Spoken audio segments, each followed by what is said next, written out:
klez tady do toho chrámu. Vám říkám, že jsem ho viděl odpoledne, jak šel od Kleopátry, já vám říkám, že to počťák. Pane, ten dělá tady.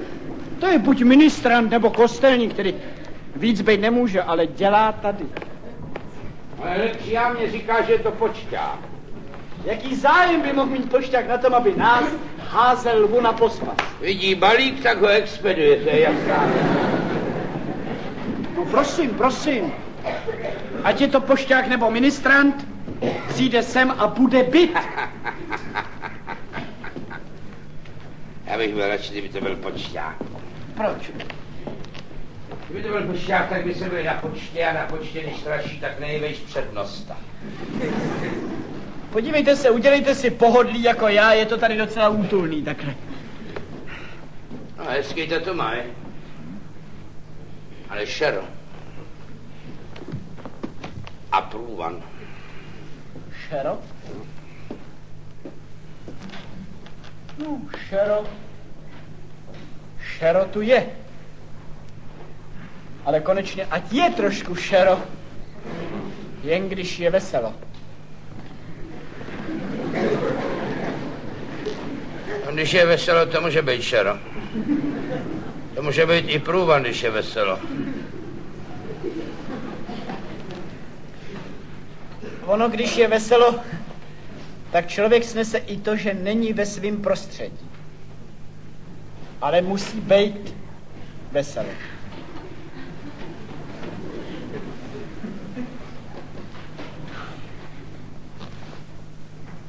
Ať je šero, že jo? Ať je třeba i tma a zima. A konečně ať je i trošku smutno, jen když je veselo.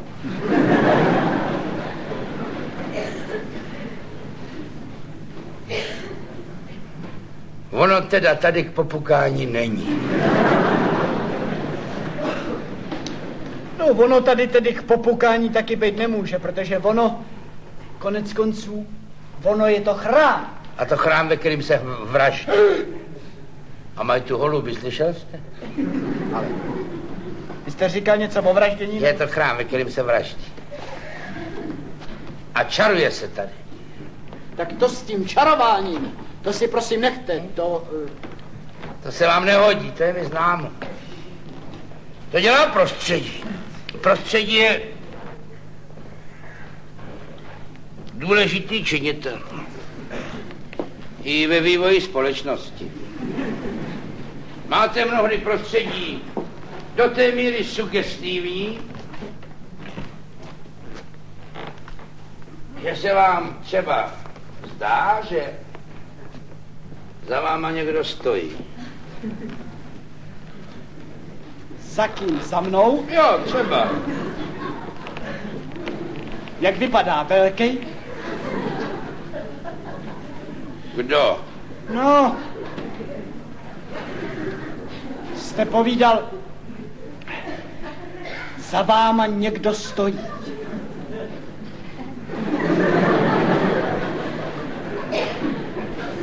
Za mnou? On za váma taky někdo stojí?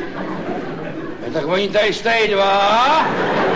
Jestli je to ten pošťák s ministrantem? Jo! Co je to za blbost, za mnou nikdo nebyl? No to vy jste povídal. Já dával příklad. Příklad, to je příklad tohle. Podívejte se, je tady zima, tma. Nemáte chuť tomu chlapovi to odpustit? Já mu dávno odpustil no, už. A půjdem domů. Dobře, tou chodbou. To jsme přišli.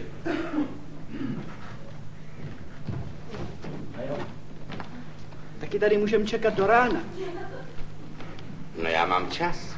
No tak, se můžeme posadit. Můžeme si povídat. A dokonce veselý příběhy.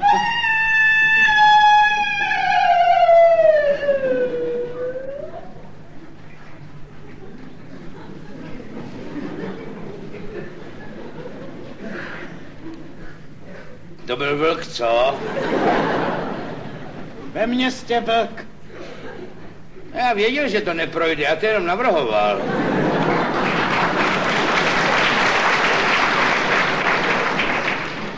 Bylo by to lepší, než když by to byla mrtvola. A od kdy mrtvoli takhle zvou? Od té doby, co mě umřel dědeček. A co mě je do toho? Nic. No tak. Já to kvůli tomu neříkám, já jenom říkám od té doby, co mě umřel dědeček. A já říkám, nechte si to. Ne, vy jste říkal, co mě je do toho. Teď teprve říkáte, nechte si to. No ano, teď říkám, nechte si to, protože co je mi do toho? No nic vám do toho není. No tak. On taky neumřel proto, aby do toho někomu něco bylo. On umřel, protože čas se navršil, tak umřel. No prosím, čas se navršil, dědeček umřel a vy si to nechte. Tady. Já si to nechám jinde taky. Já to říkám jenom protože se mě o něm zdálo, tak to říkám. No. Podívejte se, vám se zdál váš sen o vašem dědečkovi, tak si ho nechte vy. Já vám ho necpu. Mně se zdál můj sen o mým dědečkovi. O mrtvým. A sice se mně zdálo, jak jsem takhle šel. Kudy? Po nábřeží. A jak takhle jdu? Po nábřeží? Po nábřeží. A jak takhle jdu? Vám se zdálo, že jste šel po nábřeží? A to je sen? To mi tu vykládáte jako nějaký sen, že jste šel po nábřeží. To se mě kvůli vám má zdát Boris Godunov nebo co? Mně se zdají levný sny.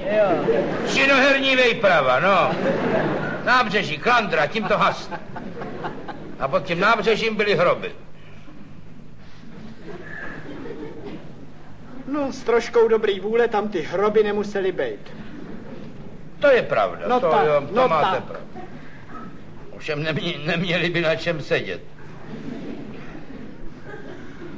Cože by? Cože by? Jste říkal, že by co? Že by neměli na čem sedět, jsem říkal. Jak to? No, kdyby tam ty hroby nebyly, na čem by seděli, kdyby tam ty hroby nebyly? No jak to na čem? No. Jo tak. No ne. No ano, kdyby... No. Jo, kdyby tam ty hroby nebyly, na čem by se... No. No to jo, to No, jo. no. Ale kdo? Já to neřekl? Ne. A to je dobře. To bychom se báli, ajajaj. A ne. Tak to tedy kdo? Kdo? Jde pak, No. já to řeknu a budeme se bát, to ne.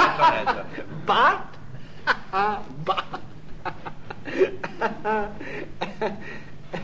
Na každém...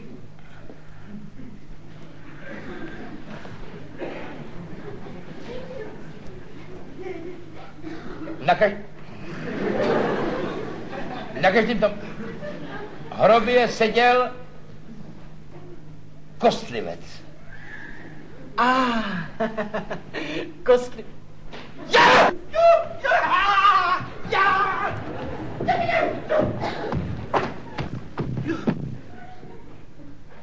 No a? Co to bylo tadyhleto?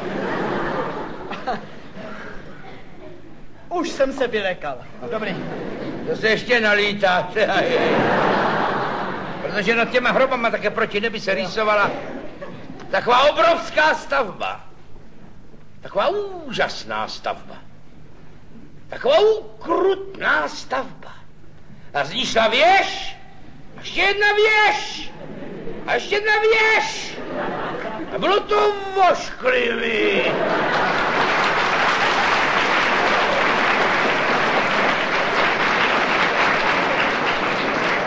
Najednou se tam rozsvítilo, já tam vejdu a tam byla taková čtverehranná rotunda a v těch byly stolečky a židličky a stolečky a natřískáno.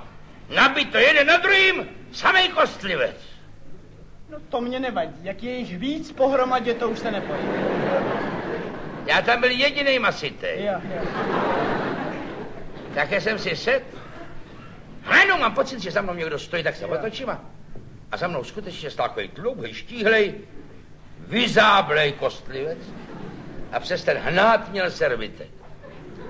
Vrchní kostlivec. Nakloní se ke mně a povídá, račte si řád. Řád?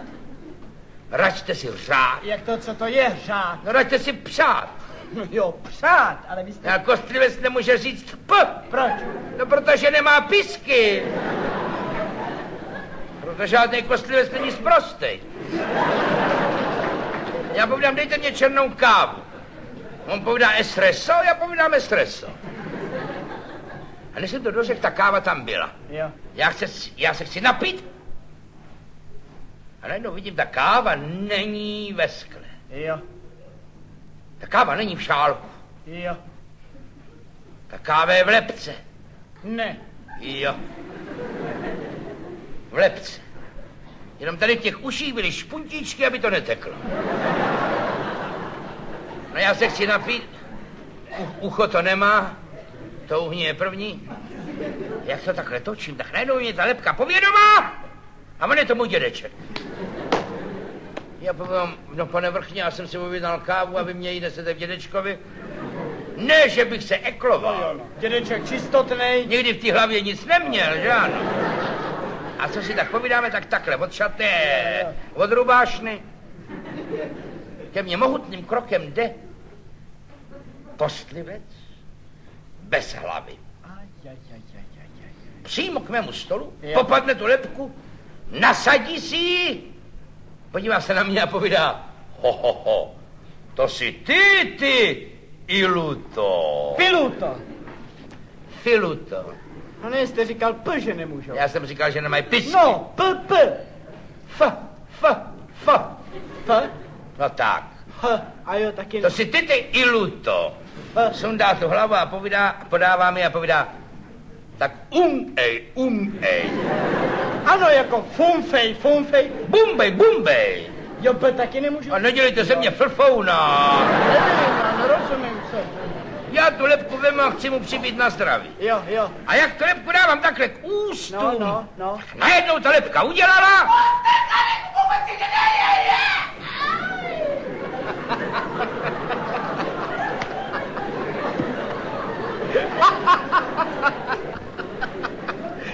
Tedy poslyšte, to je báječ.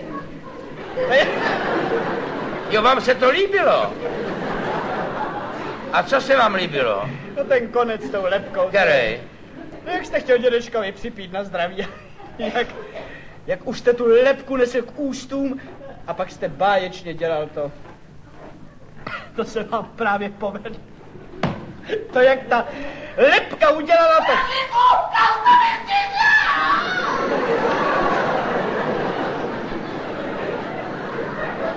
Vy to umíte líp než já.